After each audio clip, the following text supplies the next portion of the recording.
Assalamu alaikum, I'm Aisha and you're watching SAMAA News. Here are today's headlines.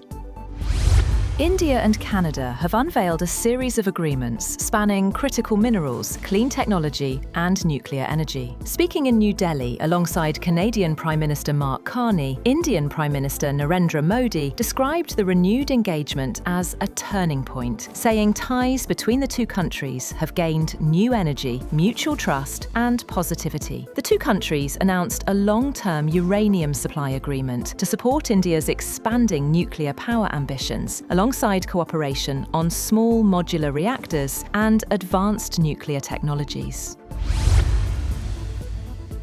Pakistan and the International Monetary Fund have decided to continue their ongoing economic review talks virtually due to the prevailing security situation. The IMF delegation left after holding initial meetings, and all remaining sessions will now take place online. The second phase of the third economic review talks between Pakistan and the International Monetary Fund began in Islamabad. The IMF review mission, led by Mission Chief Eva Petrova, had held an inaugural meeting with Pakistan's economic team at a private hotel in the capital.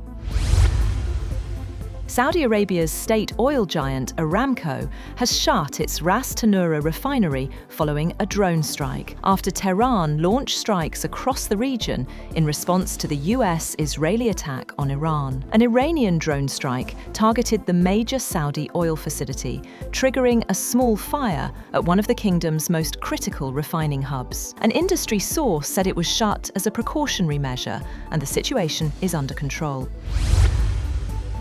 Iran's National Security Council Secretary Ali Larijani denies reports of renewed talks with the United States, calling President Donald Trump's actions delusional and accusing him of turning America first into Israel first. Larijani rejected Wall Street Journal claims of negotiations via Oman, saying Trump's military operations risked American lives to further Israel's goals. He emphasized that Iran's armed forces did not initiate aggression and that the Iranian people are defending themselves. Earlier, Trump expressed willingness to engage with Iran's surviving leadership amid rising tensions.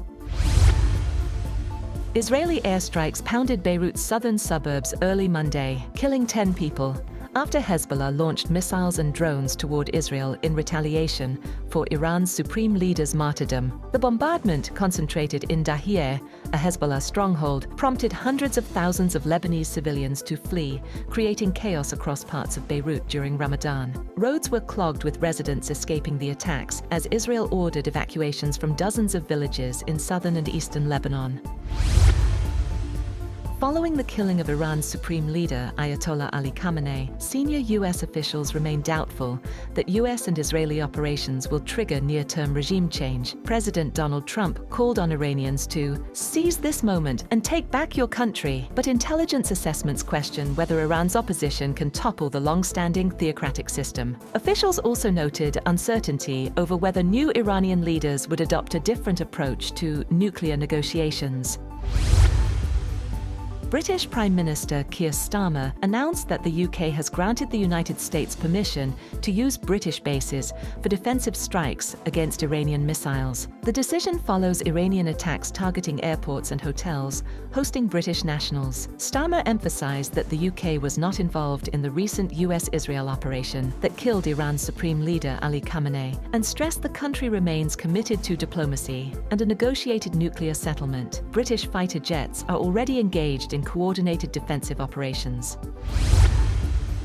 President Trump says the US military is sinking Iran's navy, claiming 9 Iranian warships have already been destroyed and that American forces are going after the rest. In a social media post, Trump said Iranian vessels would soon be at the bottom of the sea. He also said that a separate strike had largely destroyed Iran's naval headquarters.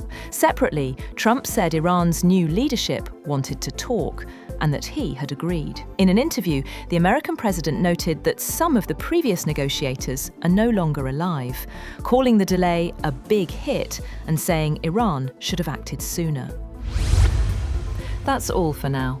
For more updates, visit www.samaa.tv. Thank you for watching SAMAA News.